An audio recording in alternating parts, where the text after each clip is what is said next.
Assalamualaikum, salam sejahtera kepada semua penonton kami pada hari ini. Hari ini, siaran kami akan membawa satu wawancara khas secara maya tentang sebuah isu yang sangat menarik untuk kita bincang.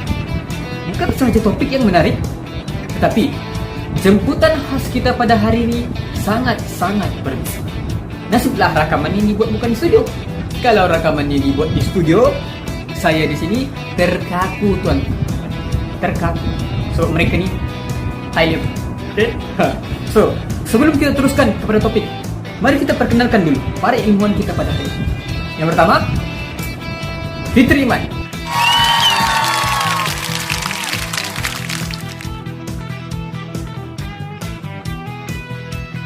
Seterusnya, Hakim Hamzah. Dan akhir sekali, dan Akram.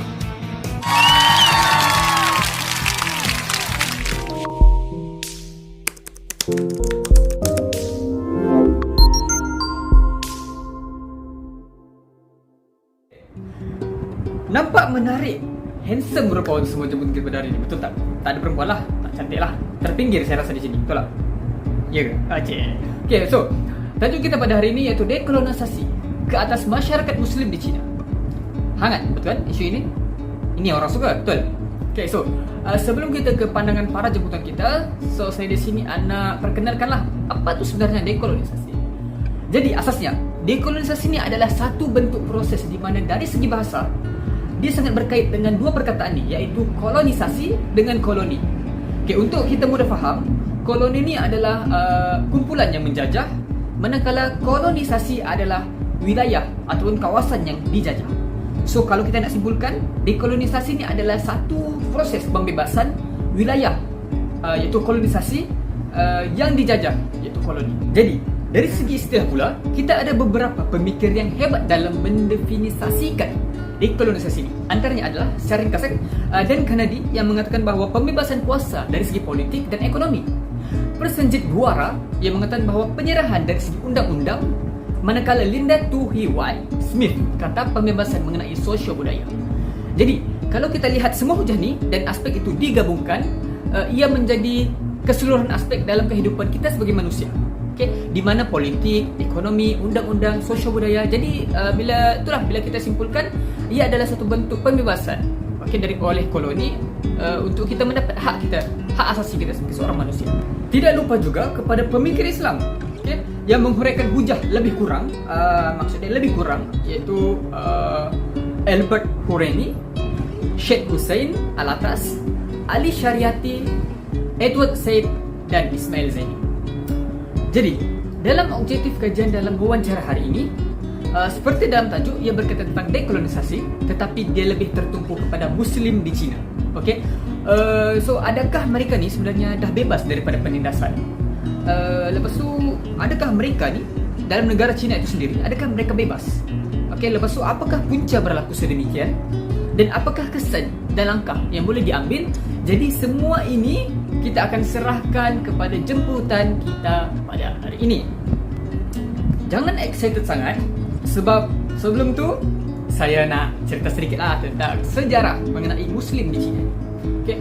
Mengikut penulisan Aziza Larzati 2020, masyarakat Islam di China ni bukanlah masyarakat yang baru. Diorang ni dah bertapak, okay, menurut kajian, mereka ni dah bertapak lebih daripada 1400 tahun. Namun begitu, walaupun mereka ni dah lama di situ, tapi masyarakat Islam masih lagi menjadi rakyat yang minoriti di China. Mengikut statistik yang dibuktikan, okay, kelompok masyarakat yang terdapat di China ni adalah 56 kelompok etnik yang diteliti melalui bahasa, adat dan tradisi. Dan diakui hanya ada 10 kelompok adalah kelompok yang menganut agama Islam. Kelompok ini terdiri daripada masyarakat Hui, Uyghur, Kazakh, Dongxiang, Salar, Tajik, Uzbek, Bonan dan Tatar. Tak tahu kalau salah sebut, maafkan saya. Jadi, kalau kita lihat di sini, masyarakat Muslim ini adalah masyarakat yang bersifat minoriti di situ. Dan biasalah, bila masyarakat itu bersifat minoriti, dia akan ada bibit-bibit penindasan. Lagi-lagi, kalau kita lihat sekarang ni, agama Islam itu sendiri dianggap teroris. Layanan yang bersifat kolonisasi ini di China telah bermula pada abad ke-18 lagi. oleh seorang pemerintah Cina ni terhadap masyarakat Islam, layanan yang bersifat kekerasan ditambah lagi dengan cubaan pemerintah Cina itu untuk mendominasi wilayah yang diduduki oleh masyarakat Islam. Maafkan saya. Jadi, mari kita ke jemputan yang pertama. Saudara Fitri Iman. Saudara, seperti yang kita dah tahu, penindasan telah berlaku terhadap masyarakat Muslim di China. Lagi-lagi, kita dapat lihat makin sejak akhir-akhir ini, yang dikatakan pada 2019 lagi, makin ketara penindasan itu. Jadi, apakah sebenarnya punca, faktor terjadinya sedemikian? Saudara. Okay, Assalamualaikum warahmatullahi wabarakatuh. Nama saya Muhammad Fitri Iman bin Ahmad Razilah. Jadi kita bergerak kepada subtopik seterusnya, iaitu faktor ataupun punca dekolonisasi oleh masyarakat Islam di China. Jadi untuk pengetahuan semua, sebenarnya agama Islam sudah tersebar lama di negara China, iaitu pada 765 Masihi, dan dari semasa ke semasa agama Islam ini telah diterima baik bukan sahaja di kalangan rakyat China, malah juga diterima baik oleh para pemerintah di negara China, khususnya pada era dinasti Yuan dan juga dinasti Ming. Dan masyarakat Islam di China telah dihormati dan dianggap sebagai masyarakat yang martabatnya tinggi, sehingga kan mereka diberi kepercayaan untuk terlibat dalam barisan kerajaan China, khususnya pada era dinasti Ming. Jadi faktor yang pertama adalah penjajahan kota Kashgar. Jadi kota Kashgar ini sebenarnya terletak di Turkistan Timur, yang mana di dalam daerah itu terletaknya sebuah pusat aktiviti utama umat Islam, iaitu Masjid Idekah. Jadi Masjid Idekah ini bukan sahaja masyhur di kalangan rakyat kota Kashgar, malah dia mengumpulkan pelbagai bangsa seperti Kazakh, Kyrgyz, Uzbek, Tajik, Mongol dan Tartar. Jadi dia menjadikan pusat utama lah, masjid utama untuk umat Islam melakukan ibadah. Walau bagaimanapun bangsa Mongol telah menjajah daerah kota Kashgar itu, sekaligus telah menyekat masyarakat Islam untuk melakukan sebarang ibadah di masjid tersebut. Jadi ini telah menjadi satu faktor dekolonisasi oleh masyarakat Islam. Lalu mereka mencetuskan pemberontakan dan peperangan yang akhirnya telah memberikan kemenangan kepada masyarakat Islam selama 13 tahun, dan mereka menamakan kota itu sebagai Republik Turkistan. Tapi sayangnya selepas 13 tahun mereka tewas pada serangan semula yang dilakukan oleh kerajaan China. Jadi untuk faktor yang kedua, faktor yang seterusnya adalah pemerintahan zalim yang dilakukan oleh Mas'ud Bek. Jadi setelah tewasnya Republik Turkistan pada tangan kerajaan China, Mas'ud Bek telah diarah untuk memerintah kawasan tersebut, dan malangnya Mas'ud Bek telah memberi layanan yang sangat zalim, khususnya kepada masyarakat Islam, dan ini telah menjadi satu faktor penting berlakunya dekolonisasi oleh masyarakat Islam, kerana telah mencetuskan rasa marah dan rasa tidak puas hati atas layanan yang diberikan. Jadi masyarakat Islam ketika itu telah membuat aduan kepada kerajaan China, telah membuat rundingan kepada kerajaan China, tapi keadaan menjadi lebih teruk apabila Mas'ud Bek ketika itu tidak mengendahkan segala nasihat dan arahan yang diberikan oleh kerajaan China, dan masyarakat Islam ketika itu telah membuat keputusan untuk membuat pemberontakan yang besar untuk menggulingkan pemerintahan zalim yang dilakukan oleh Mas'ud Bek. Jadi faktor yang terakhir, faktor yang ketiga adalah kemusnahan pusat agama Islam. Jadi bergerak kepada zaman yang lebih moden, pada tahun 1966 hingga 1969 kerajaan China telah membuat kemusnahan besar-besaran untuk menghancurkan pusat agama Islam, iaitu seperti masjid. Dan mereka bukan sahaja menghancurkan masjid, malah mereka telah membakar naskah-naskah Al-Quran di situ. Dan mereka sedikit demi sedikit telah menyekat umat Islam, masyarakat Islam untuk melakukan ibadah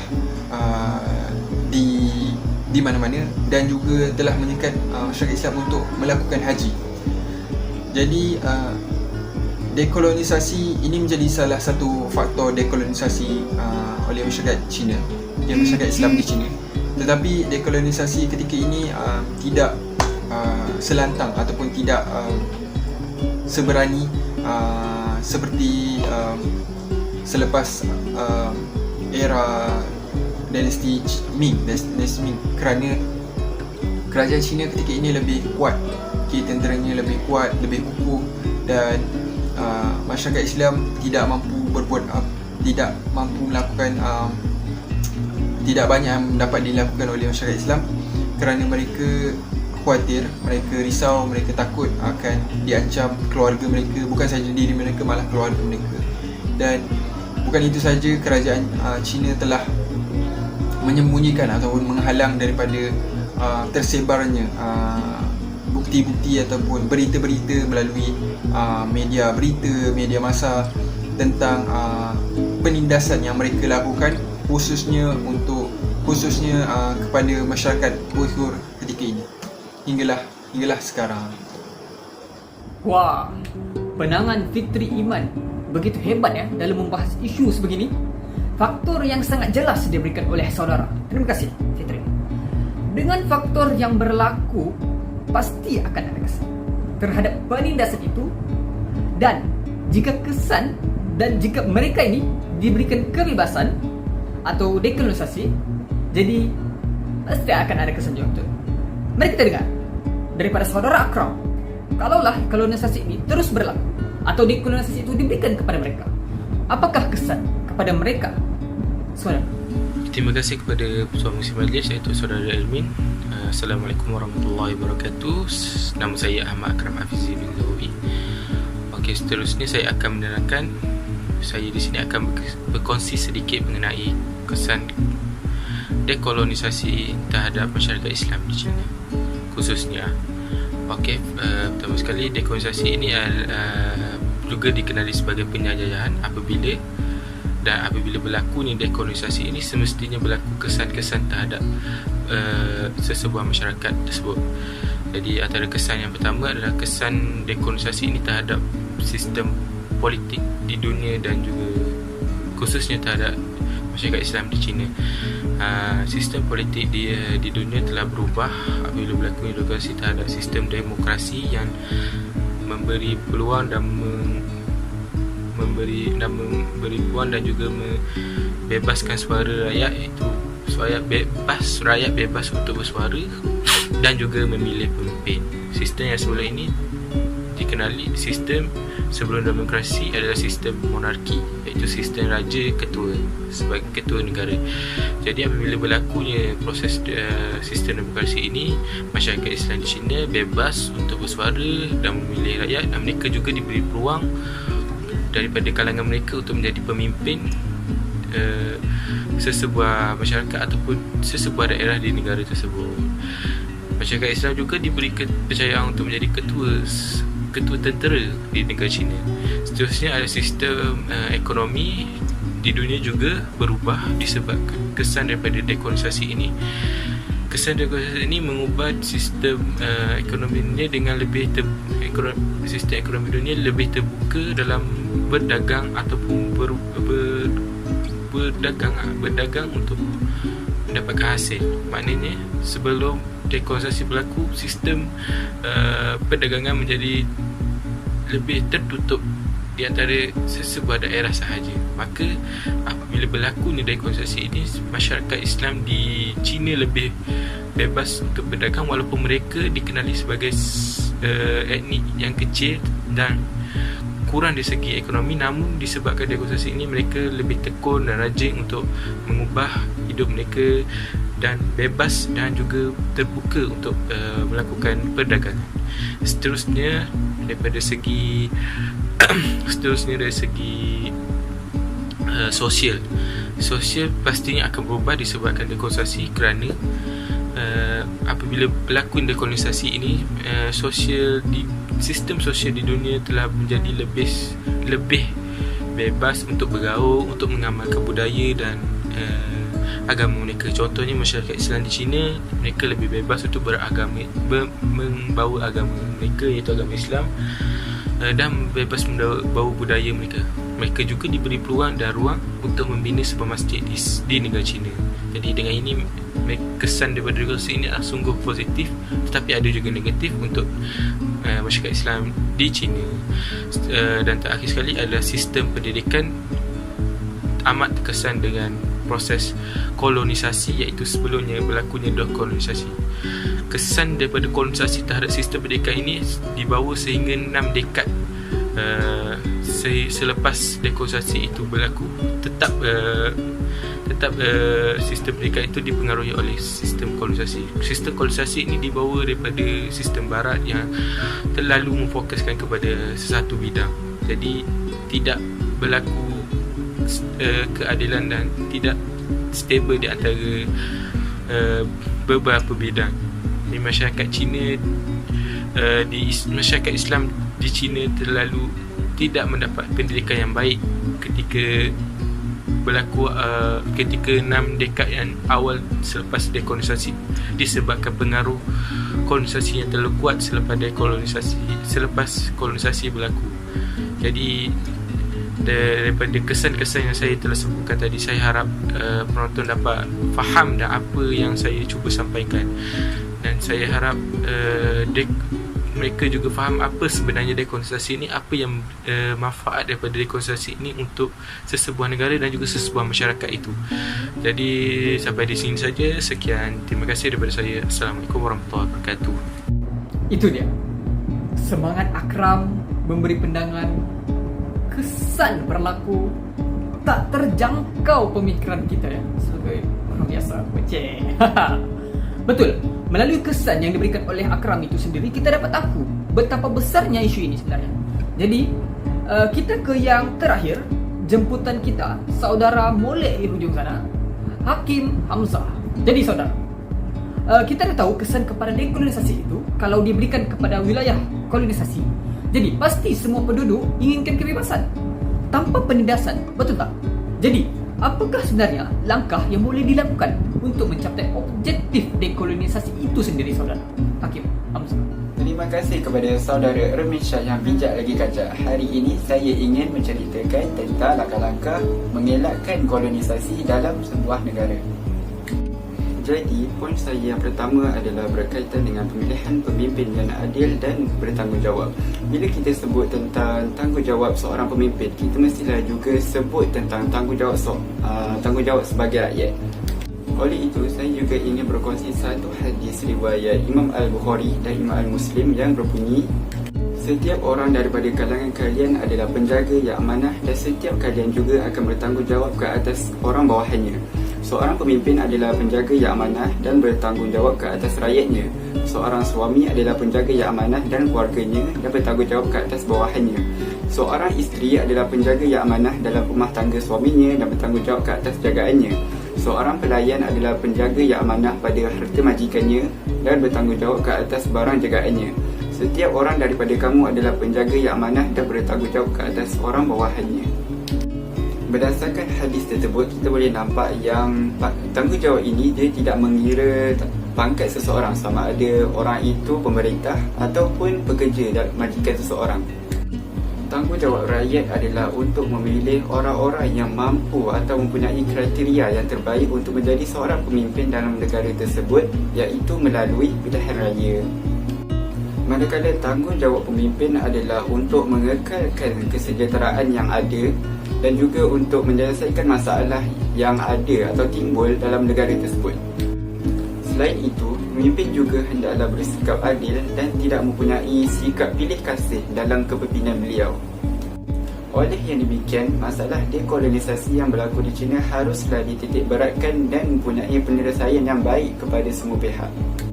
Poin saya yang kedua adalah menerapkan semangat patriotisme yang tinggi dalam diri masyarakat. Bila kita sebut tentang patriotisme, ini bukan sahaja kita bercerita tentang sikap cinta akan negara, tetapi juga perpaduan antara kaum dalam negara tersebut, iaitu melalui konsep rukun negara.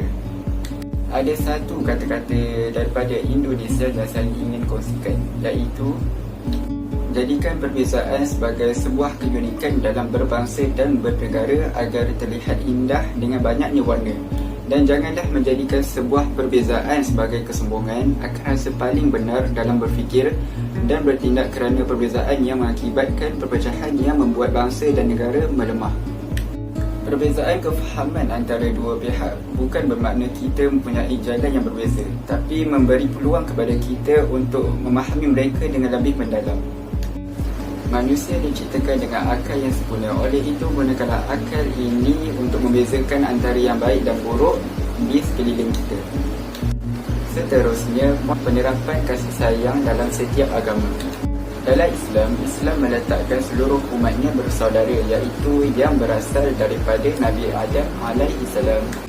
Hal ini juga difirman oleh Allah SWT dalam Al-Quran. Orang-orang yang beriman itu sesungguhnya bersaudara. Oleh itu, damaikanlah, perbaikilah hubungan antara kedua saudaramu itu dan takutlah terhadap Allah supaya kamu mendapat rahmat. Dalam agama Kristian, nilai kasih sayang itu adalah amat penting kerana menjadi panduan utama dalam ajaran tersebut, dan ianya boleh dibentuk melalui keadilan, ketaatan dan juga pengampunan. Agama Buddha juga telah menerapkan nilai kasih sayang melalui ajaran memancarkan metta kepada semua makhluk tanpa pengecualian dan mengajar belas kasihan yang universal. Kesimpulannya, pelbagai agama yang dianuti oleh pelbagai lapisan masyarakat pada masa kini, dan semua agama tersebut menerapkan nilai kasih sayang walaupun dengan cara yang berbeza. Walaupun begitu, banyak konflik antara agama yang masih berlaku, misalnya sikap kolonisasi yang berada di China sekarang. Sebagai masyarakat yang bertamadun, konflik antara agama ini mestilah tidak timbul kerana memberikan impak pada masa akan datang. Hebat-hebat jemputan kita pada hari ini. So, kita macam dari penghujung ya. Tak apa. Okay, so dekolonisasi ke atas masyarakat Muslim di China masih menjadi pergaulan yang ada. Punca, kesan, langkah sudah kita ketahui. Jadi secara rumusnya, sifat kolonisasi masih berlaku ke atas Muslim di China. Seluruh Muslim di dunia ini sebenarnya inginkan mereka dibebaskan. Jadi untuk mencapai kesan-kesan yang positif ke atas mereka dan seluruh penduduk dunia ini, sifat kemanusiaan harus terus dititik beratkan supaya tiada berlakunya penindasan dan semua wilayah mencapai dekolonisasi, tak kira di mana pun. Langkah yang sewajarnya harus terus diambil. Itu sahaja wawancara kita pada hari ini. Terima kasih kerana sampai ke penghujung siaran. Dan tidak lupa, terima kasih kepada semua jemputan kita yang hadir pada hari ini. Harap mendapat input yang positif kepada penonton. Sekian, itu sahaja daripada saya, Irmin Shah. Sekian. Terima kasih.